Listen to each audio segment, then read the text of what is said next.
Salut les chômeurs! Ça va les gars? Donc accord verbal, bon là vous m'avez dit c'est 22 plus 15 apparemment. Ça va prendre un peu d'argent quoi. Après Lens ils s'y retrouvent parce qu'ils vont le vendre quand même un bon petit prix quoi. Même si bon, vous pouvez peut-être le vendre un peu plus. Mais si vraiment c'est 22 plus 15, 37 millions quand même c'est honnête, ça va. L'amour du maillot pour 22. Mais les gars, après c'est le choix de l'argent les gars, c'est comme ça. Qu'est-ce que vous voulez que je vous dise? De toute façon, les gars, ça fait déjà quelques temps qu'on a compris que le choix sportif était devenu secondaire pour les joueurs de foot. Le foot, ça brasse tellement de pognon qu'en général, c'est l'argent qu'a le dernier mot, on va pas se mentir. Chez beaucoup de monde, en tout cas, pour beaucoup de joueurs, on le sait tous. C'est comme ça, les gars. Faut pas faire les mecs où maintenant, genre, on est surpris. On le sait très bien, les gars, comment c'est. Et ça va faire que s'accentuer. Tu le vois avec des Ruben Neves, même des joueurs plus jeunes et tout, qui à 26 piges vont peut-être aller là-bas, etc. C'est tout, c'est comme ça. Le monde, il a changé, le foot, il a changé. Il y a trop d'argent en jeu, trop de trucs, donc ça retourne des têtes. Hein. Accord de principe pour la signature de Rice Arsenal, montant de transfert. Bon, ça, les gars, moi, comme j'ai dit, City, ils en ont moins besoin qu'Arsenal. Et je pense que c'est mieux pour lui d'aller à Arsenal. Moi, je trouve que c'est un win-win, tu vois. Bon, après, 122 millions, c'est pas donné, mais on sait très bien qu'un joueur anglais comme Rice, tu vois, qui est très courtisé, tu savais que ça allait dépasser les 100 millions. Tu le savais, donc tu savais que fallait mettre énormément d'oseille quoi. Puis en plus vu que City était dessus, bon donc voilà, mais en tout cas je préfère qu'il aille à Arsenal du coup. Ils vont même passer c'est un bon joueur les gars, Rice. Moi honnêtement oui c'est cher, c'est très cher. Après les clubs anglais les gars on sait qu'ils peuvent allonger. Le truc c'est qu'Arsenal les gars ils ont construit quelque chose ces derniers temps qui est très intéressant. Il y a beaucoup de jeunes joueurs. Cette année ils ont fait une putain de saison à finir deuxième et pendant très longtemps être en tête de PL, ce qui est assez fou. Il reste un an de contrat, oui mais les gars bon je te dis pas que c'est Mbappé, mais Mbappé il lui reste un an de contrat, mais Mbappé il va partir à 150 si jamais il va au Real minimum, tu vois ce que je veux dire, il va partir dans ces eaux-là. C'est parce que c'est des joueurs qui sont courtisés qui valent très cher et on sait qu'un Anglais en Angleterre coûte extrêmement cher. Moi perso, je suis pas surpris qu'ils partent à plus de 100 millions, on s'en doutait. Mais en tout cas pour Arsenal, pour step up et tout, pour moi c'est un joueur qui fait progresser l'équipe. Et maintenant s'ils veulent faire progresser leur équipe, vu qu'il y a déjà une bonne petite équipe, tu vois, c'est intéressant. Faudra aller chercher des joueurs comme ça, ils ont pas le choix. Donc voilà, pour moi c'est un joueur qui fait vraiment progresser Arsenal, donc très bonne recrue. Oui, ça coûte cher, mais très bonne recrue. Havertz, pareil les gars, c'est 75 pour moi, très bon. Honnêtement Arsenal, j'ai rien à dire. Hein. Avec leur saison où franchement ils ont régalé en termes de jeu et même en termes de niveau pendant quasi toute la saison, même si sur la fin c'était plus compliqué. Mais ok, là tu passes à la caisse, mais pour moi c'est deux très bonnes recrues. Moi Havertz, je vous l'ai déjà dit 100 fois, c'est un joueur que j'apprécie et je pense que avec le style de jeu d'Arsenal et tout, ça va prendre direct et ça va très bien se passer. Je peux me tromper, hein. Mais moi je pense que Havertz, ça va être très bien. Danzo négocie avec Lens pour une prolongation de contrat, pisté par Naples et l'AC Milan, l'international autrichien veut poursuivre son aventure. Ok, bah ça, tant mieux pour Lens. Pareil, on en parle un peu plus tôt. Bon, tu vas perdre des joueurs, on a compris, Fofana, Openda, tu récupéreras quasi 80, donc ça va, tombe sur tes pattes, tu vois, tu vas pouvoir recruter peut-être bien comme il faut aussi. Mais au moins, si tu perds pas 4 ou 5 cadres, c'est bien, tu vois. Moi, je pensais que Lens allait perdre énormément de cadres, et lui, pour moi, c'était sûr qu'il allait partir. Bon, s'il reste, bah déjà, ça c'est bien. Victoire et qualification des Bleuets.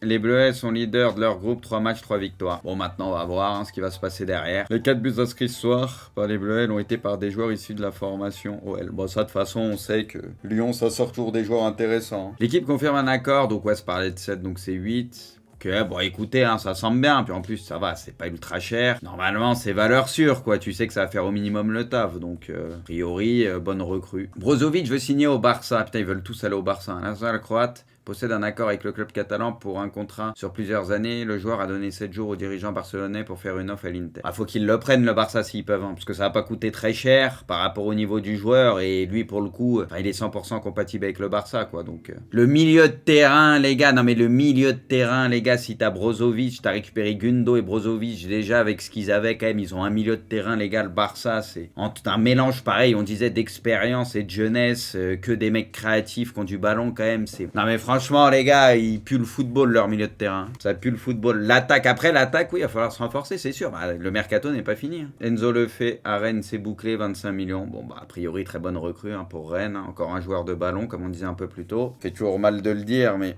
ça recrute des joueurs avec un gros QI foot et tout, donc voilà, enfin des joueurs qui puent le foot. Bon là ça me fait encore un peu plus mal.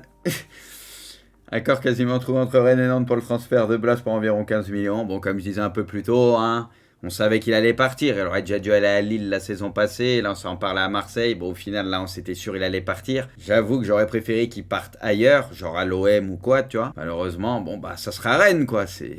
fait un peu mal au cœur, mais qu'est-ce que vous voulez que je vous dise? Voilà, c'est comme ça, hein. Lucas Hernandez deviendra un nouveau joueur du PSG dans les prochaines heures. Le Français s'est rendu à Paris ce jeudi, passer sa visite médicale, le montant de transfert se rapproche de 50. Pour moi, 50 millions, c'est cher. Dans le sens où il se blesse souvent, il lui restait une année de contrat, quoi. Et le Bayern, c'est la belle opération, parce qu'il récupère Kim pour le même prix quasiment, quoi. Voilà. C'est un bon joueur, ça se trouve, il va moins se blesser, et tant mieux pour Paris. Mais moi, comme je dis tout le temps, Paris, il y a tellement d'incertitudes à chaque fois parmi leurs joueurs qu'ils ont besoin de certitude pour moi. Et en prenant des joueurs blessés et tout, tu vois, c'est compliqué. Enfin, des joueurs qui sont souvent blessés. Là, déjà, t'as Skriniar, faudra voir par rapport à son opération. Mais bon, Skriniar, c'était en fin de contrat et tout, pour moi, ça fallait le faire. Mais tu rajoutes Hernandez, ou voilà, tu vois, t'as eu Kipembe qui a été blessé mais tout le temps ces derniers temps. Tu sais, je trouve, je sais pas, t'as besoin de certitude, quoi. À son top, Hernandez, mais moi j'aime bien, mais on est tous d'accord pour dire que c'est un très bon défenseur, Hernandez. Personne va te dire que c'est un mauvais défenseur, il est très fort. Moi j'aime bien. Quand il est en bonne santé, il est au top. Le truc, c'est que ça arrive rarement. Enfin, il n'y a pas de continuité, malheureusement. C'est ça le truc, quoi. Officiel, le programme de la première journée de Ligue 1. Bon, Nantes, les gars, c'est donc c'est donc pour la reprise que Nantes va tabasser Toulouse, les gars, en match d'ouverture. Pleurez ceux dont votre club, les gars, ne figure pas ici et donc ne joue pas la Ligue 1. On pense fort aux Bordelais, par exemple. On pense fort à vous, les gars, mais si votre club n'est pas ici, les gars, moi, pas concerné, les gars. C'est quoi la... Ah, c'est le Nice-Lille, ok. Ouais, l'affiche de la première journée, c'est Nice-Lille. Un Marseille-Reims, ce qui est sympa, quand même. Bon, clairement, on verra si ça repart comme ça a fini la saison. Bon, pas sûr. Puis Monaco, on verra aussi. Pau Torres à Aston Villa, here we go. Aston Villa qui a fait une bonne saison. Aston Villa, ils ont une équipe pas mal, hein. Ils ont recruté qui, les gars, là, au Mercato, pour le moment? Parce que Pau, bon, normalement, c'est pas mal. Ils ont recruté qui? Ils ont recruté quelqu'un d'autre? Je me rappelle plus. Ah, c'est Thielmans aussi, ok. Non, mais c'est pas mal, Aston Villa, ça fait pas n'importe quoi. Zidane sur Mbappé. Quand vous êtes entraîneur avec un joueur comme lui, bien sûr qu'on a envie de l'entraîner. Ça pourra se faire un jour. Je suis admiratif de ce qu'il fait. C'est beau, c'est fort. Ça pourra se faire un jour, mais du coup, un jour, mais pas à Paris, quoi, ça sous-entend. Marc annonce que le PSG pourrait proposer à Kylian un nouveau contrat de 2 à 3 ans avec la promesse de le laisser partir à l'été 2024. Mais les gars, Mbappé, s'il décide de faire ça, il va s'asseoir sur beaucoup d'oseille, quoi. Il va s'asseoir sur beaucoup d'oseille. Je pense que non, c'est soit il va dire dans ces cas-là, je pars là, comme ça, vous avez de l'oseille, vous vous mettez d'accord avec le Real et je pars pas libre la saison prochaine, voilà. Ouais, ça, les gars, je vous le dis, hein. Mbappé, s'il accepte cette prolongation de 2 à 3 ans, les gars, j'ai juré, il finit sa carrière à Paris. Ah bah là, ça veut dire qu'il finira sa carrière là-bas. Un an, en vrai, mais quel est l'intérêt de prolonger un an? Il avait déjà prolongé, là, 2 ans, plus une année en option, les gars, ça sortait de nulle part. Si là, tu reprolonges même une année, les gars, à ce rythme-là, une année, plus 2 ans, il sera resté 4 ans en plus que prévu peut-être, et ainsi de suite, tu fais toute ta carrière là-bas. Et donc, ouais, juste ça, ok. Bon, ça, de toute façon, on le sait. Donc, c'est 64 plus 6. Tu vois, les gars, bon, il y a quelques différences entre les deux joueurs, mais moi, personnellement, les gars, je préfère Havertz, je préfère recruter Havertz que Mason Mount. Bon, c'est à peu près le même prix, là. Au final, les deux, ils partent à peu près au même prix, mais moi, je préfère Havertz. Pour moi, Mason Mount, je trouve, c'est cher. Après, il est pas mauvais, mais c'est quand même très cher.